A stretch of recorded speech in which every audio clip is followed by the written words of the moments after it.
Olá, tudo bem? Está no ar mais um Universiência, o primeiro programa brasileiro de TV aberta e internet, produzido por meio da colaboração entre as universidades e TVs públicas nordestinas.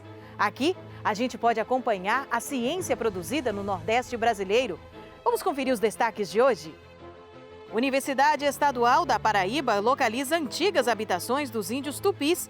A descoberta pode alterar a história do estado. Pesquisadores investigam a potencialidade inseticida de óleos essenciais na Universidade Estadual do Sudoeste da Bahia. E veja também, na Universidade de Pernambuco, cientistas experimentam a casca de sururu na construção civil.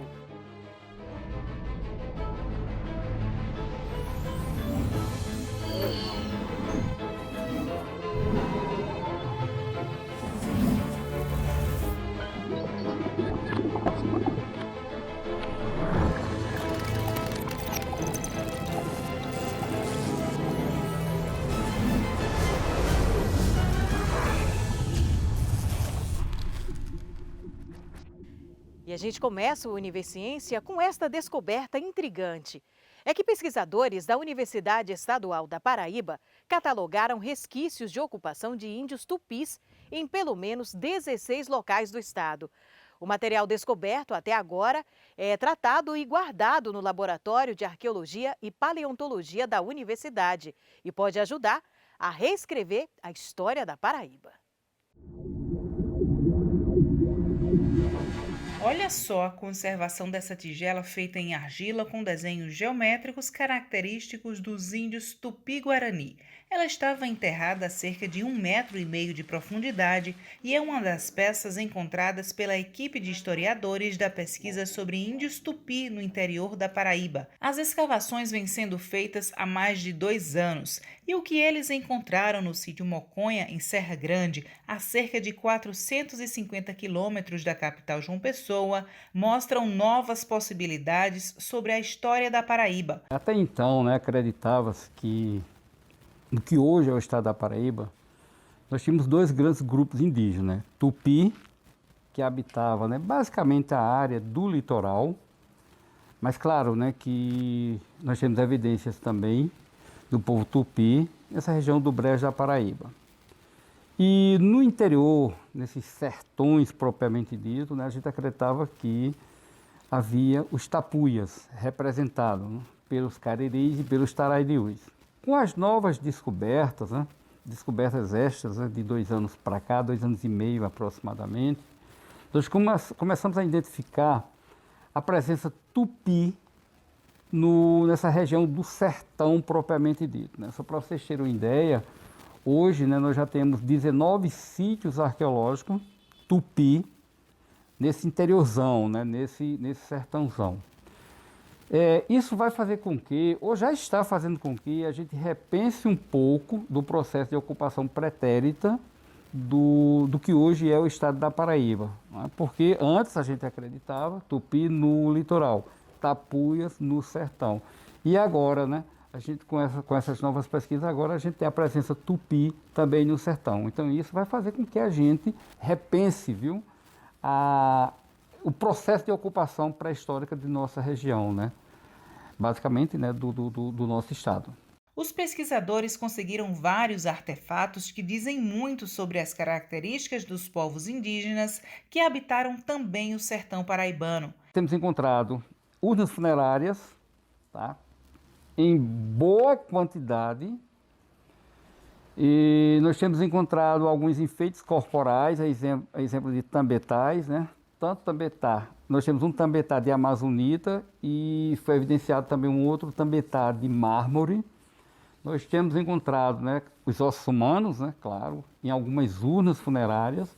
Claro que esses ossos eles são bastante friáveis e tal, e aí todo esse material vai passar por um rigor processo de higienização, de colagem, de tombamento e depois guarda em nossa reserva técnica. Temos encontrado também bastante tigelas de usos diversos desses grupos humanos. E em algumas dessas tigelas e até em urnas funerárias, e aí vem um ponto que tem chamado a atenção de pesquisadores do Brasil, são os desenhos, os motivos geométricos da pintura tupi. guarani. Quando as peças chegam aqui no laboratório, provenientes das pesquisas do professor Juvandi, inicialmente a gente tem cuidado com cada uma delas, principalmente por conta da condição que elas se encontram, né? Como são achados de muitos anos, muitas delas se encontram, em certa parte, fragmentadas, frágeis, devido à ação do tempo.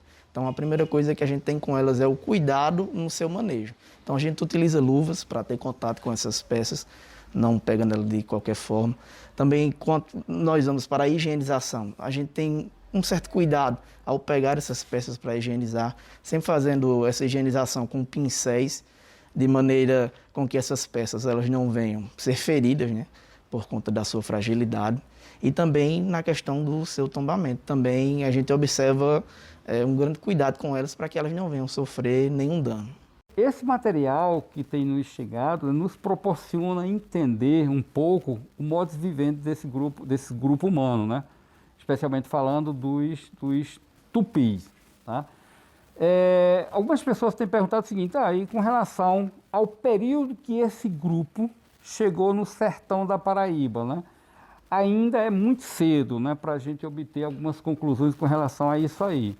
Por quê? A gente só vai ter, de fato, certeza, né, quando é que eles chegaram e por que chegaram naquela região, quando a gente conseguir obter pelo menos uma datação do carbono 14, que está bem pertinho, né, da gente conseguir isso aí.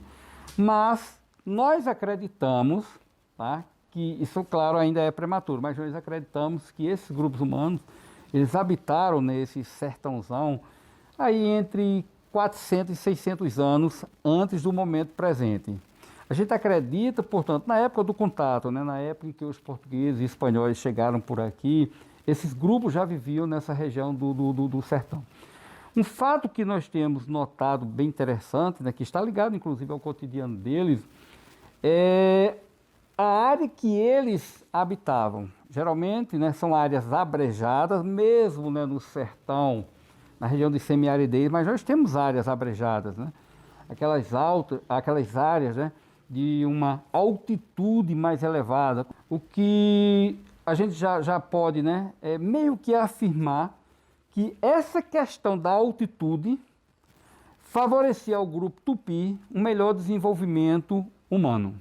Além do professor Juvandi, o grupo conta com 12 pesquisadores, entre a equipe de escavação e a parte que atua dentro do Laboratório de Arqueologia e Paleontologia da UEPB, o único no estado. Karen Moraes cursa o 8º período da graduação. Ela é bolsista do projeto e está contribuindo com a história da Paraíba. Enquanto historiadora, né, a gente aprende que a história está sempre em transformação, ela nunca é fixa, né? E é muito curioso que na escola eu aprendi que os tupis estavam em uma região e os tapuias estavam em outra, era uma informação comum a todos, né? E ao participar desse projeto, nós vemos que a história é muito mais abrangente, né?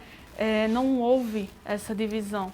É uma pesquisa de grande importância, porque nós estamos lidando com peças, com documentos que podem mudar completamente, né, o rumo da pré-história paraibana. Os trabalhos continuam e todo o estudo dos pesquisadores da UEPB está regulamentado pelo Instituto do Patrimônio Histórico e Artístico Nacional, o IPHAN. O material coletado deve ser datado através do método Carbono 14, nos Estados Unidos. Uma descoberta interessante do estado da Paraíba sobre a nossa história indígena. E daqui a pouco, os cientistas da Universidade Estadual do Sudoeste da Bahia estudam o potencial inseticida de óleos essenciais. É depois do intervalo. Fique com a gente.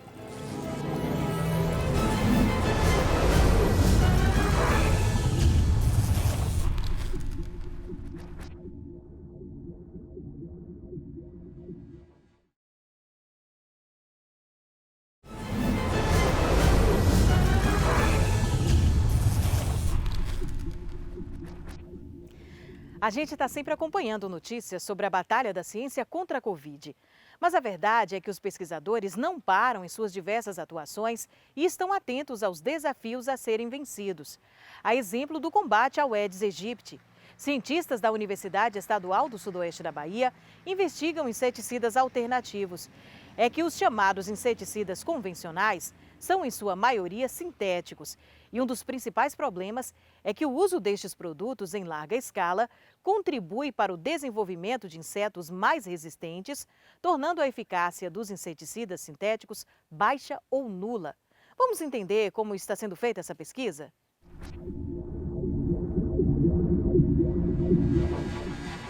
É utilizar plantas que têm potencial inseticida, para então nós levarmos essas plantas para o laboratório, então fazer as diferentes extrações e usar esses extratos para testá-los em jovens, em larvas e em adultos do Aedes aegypti. É importante salientar que este controle alternativo, a gente chama de inseticida botânico, seria mais um pilar para integrar ao controle integrado de pragas. Nós desenvolvemos projetos de pesquisa em colaboração na UESB, a partir da criação do núcleo de pesquisa em química aplicada. Nós montamos o laboratório de pesquisa de produtos naturais e o laboratório de pesquisa de inseticidas naturais. Trabalhamos então com espécies vegetais, aqui do semiárido baiano, espécies que foram escolhidas a partir de um levantamento etnobotânico que nós fizemos na região de Contendas do Sincorá, logo quando nós iniciamos as pesquisas. Que plantas seriam essas, Então a primeira coisa eu vou ver a região, a nossa região, do semiárido baiano, ao qual estamos lotados aqui. E aí, seriam plantas exóticas, seriam plantas nativas, e aí decidimos trabalhar com ambas, um sonho de trabalhar com extração de plantas, objetivando ver a avaliação inseticida. Então, para as plantas nativas, que seria o local? Pensamos então numa região que chama Contenda de Sincorá, onde existe uma flona, Floresta Nacional Contenda de Sincorá, e na proximidade nós fizemos um levantamento etnobotânico. Então, a partir desse levantamento, que nós inclusive publicamos um trabalho, nós então vimos algumas plantas que eram plantas que não eram estudadas e começamos então a extração dessas plantas. E aí então iniciamos o nosso trabalho com avaliação inseticida. Essas pesquisas elas foram iniciadas com a professora Sandra Lúcia, da Cunha e Silva, e a atividade inseticida dessas plantas medicinais foi uma proposta dela logo quando eu cheguei na UESB, para que a gente montasse esses laboratórios então de investigação. Bem, essas espécies vegetais que nós trabalhamos, inicialmente, espécies endêmicas aqui do semiárido baiano, como são espécies encontradas em unidades de conservação, nós temos uma certa dificuldade de coletar essas espécies por questões de logística, porque é uma região um pouco afastada da universidade, que nós estamos lotados no campo de Itapetinga, e por isso atualmente nós temos trabalhado principalmente espécies que já são utilizadas pela população. São utilizadas como condimentos, utilizadas como cosméticos. Atualmente nós temos trabalhado com espécies aromáticas, que são alecrim, hortelã, manjericão, orégano, tomilho, e essas espécies já existem na literatura muitas pesquisas realizadas sobre elas, tanto para atividade inseticida quanto para outros tipos de atividades biológicas, e o que a gente faz aqui no laboratório é extrair os óleos essenciais dessas espécies e preparar produtos a partir desses óleos essenciais que tenham atividade inseticida, repelente, antibacteriana e outros tipos de atividade biológica. Então aqui é o espaço do Laboratório de Pesquisa de Produtos Naturais, onde nós realizamos as nossas pesquisas, E para desenvolver pesquisa científica é necessário que nós tenhamos recursos financeiros. Então, a importância das agências de fomento, dos gestores públicos, patrocinarem o desenvolvimento dessas pesquisas, porque, como vocês veem, a gente tem que contar com vários equipamentos, vários reagentes, muitas vidrarias, o pagamento das bolsas dos nossos alunos. Então, realizar pesquisa é uma coisa muito cara e que é importante que os países se atentem para isso, porque as nossas pesquisas também podem gerar desenvolvimento científico e tecnológico, levar a formação de novos pesquisadores e fazer com que a gente seja um país soberano e economicamente desenvolvido. Se na Universidade Estadual do Sudoeste da Bahia os cientistas estão buscando alternativas para o combate ao Aedes aegypti, na Universidade de Pernambuco, os pesquisadores analisam um destino interessante para a casca do sururu. O estudo aponta um uso sustentável e de baixo custo para o descarte: a construção civil.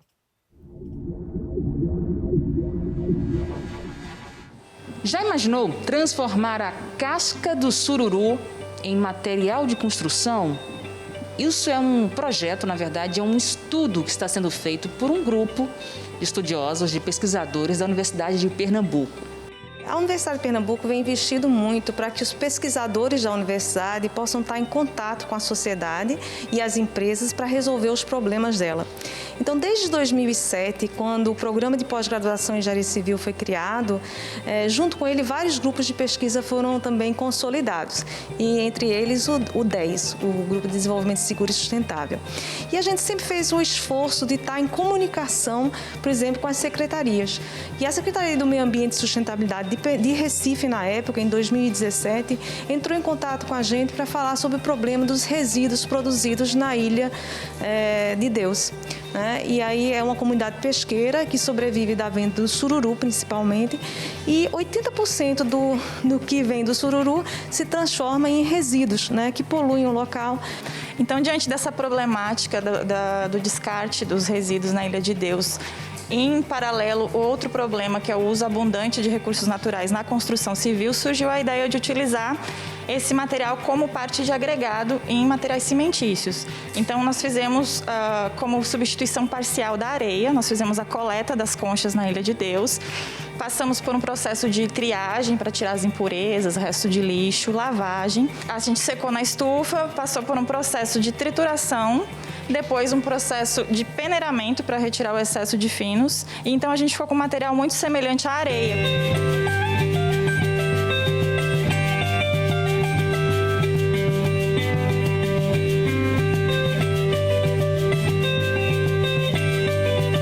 A gente fez uma visita na comunidade porque a gente estava com um aluno de graduação que estava fazendo um trabalho de TCC utilizando as conchas para utilizar em substituição ao cimento. Dessa vez a gente estava tentando dar mais um passo nessa pesquisa, até que quando a gente foi na comunidade, um morador falou que isso não era muito viável para eles, que a gente pensava em usar esse material em obras da comunidade.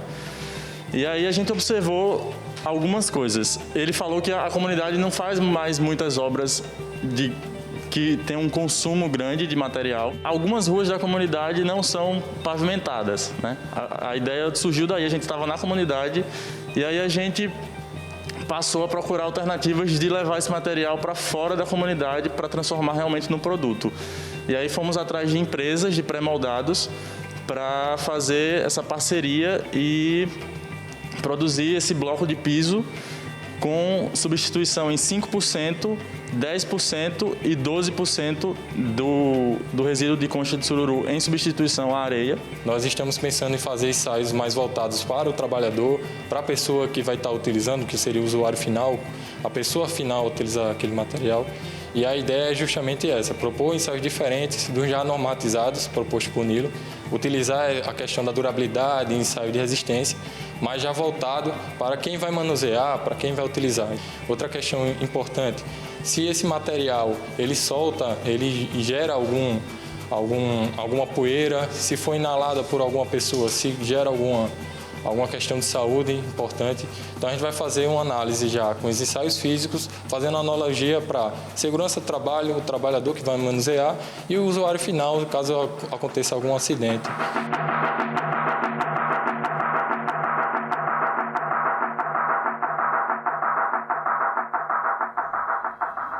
E assim seguem as universidades nordestinas em busca de alternativas sustentáveis para a construção civil. E veja daqui a pouco, história do São João dos povos indígenas. Depois do intervalo, a gente volta já já.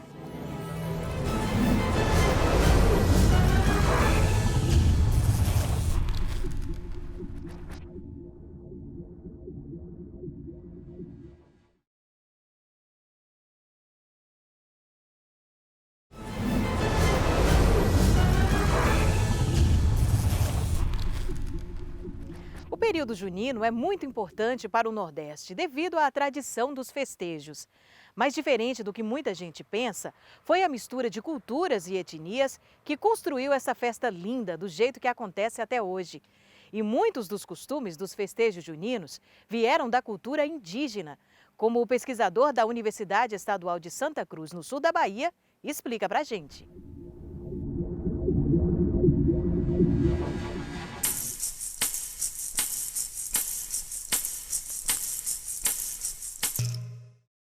Tupinambá subiu a serra, todo coberto de pena. Tupinambá subiu a serra, todo coberto de pena. Ele foi, ele é o rei da Jurema. Costumo dizer que nós, os povos indígenas, já somos muitas coisas antes dessas coisas serem oficializadas. Todo mundo sabe que em março, o pessoal chama de São José, né? Faz a plantação e se colhe no São João. Por que no São João? A história conta que Maria vai visitar Isabel, a prima dela, e Isabel anuncia a Maria que está grávida, a grávida de um menino, né?